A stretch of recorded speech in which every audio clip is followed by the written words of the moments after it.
ഈ കല്യാണം കഴിഞ്ഞ് കഴിഞ്ഞാൽ ഈ സ്ത്രീകളുടെ ഒരു പ്രത്യേകതയാണ് വണ്ണം വയ്ക്കുക എന്നുള്ളത്.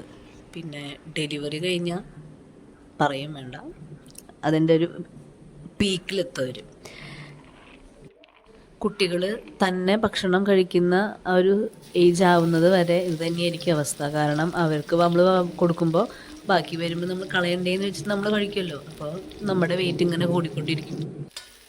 അങ്ങനെ ആ ഒരു സമയം കഴിയുമ്പോൾ നമുക്ക് തന്നെ തോന്നി തുടങ്ങും, ഈ വെറുതെ ഇരുന്ന് വീട്ടിലിരുന്ന് കഴിക്കുക, വേറെ പണികളൊന്നും ചെയ്യാതെ. വീട്ടിലുള്ള പണികളുണ്ട്, അതല്ലാതെ മറ്റൊന്നും നമ്മുടെ ശരീരത്തിന് വേണ്ടി നമ്മൾ എക്സ്ട്രാ ഒരു വർക്കൗട്ടൊന്നും ചെയ്യാതെ വെറുതെ ഇങ്ങനെ ഭക്ഷണം കഴിച്ചിരിക്കുന്ന നമുക്ക് വണ്ണം വയ്ക്കുക എന്നല്ലാതെ വല്ല അസുഖമൊക്കെ വന്നു കഴിഞ്ഞാലോ.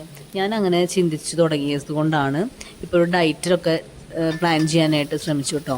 ഒന്ന് വണ്ണം കുറയ്ക്കണം, നല്ല നല്ല ഡ്രസ്സൊക്കെ ഇടണം എന്നുള്ള ആഗ്രഹത്തിൻ്റെ ഭാഗമായിട്ട് ഞാൻ അതിന് വേണ്ടിയിട്ട് കുറേ സെർച്ച് ചെയ്തു.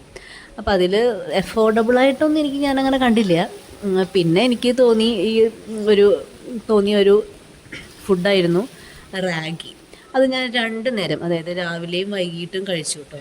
ഒരു കുറുക്കിയിട്ട്, അതൊരു കഞ്ഞി പോലെ രൂപത്തിൽ കഴിച്ചപ്പോൾ സത്യം പറയാം, ഒരു 4 മാസത്തിനുള്ളിൽ നല്ല പോലെ വെയിറ്റൊക്കെ നല്ല പോലെ ലോസായി. നല്ല വെയിറ്റ് ലോസ് ഉണ്ടായിരുന്നു എനിക്ക്.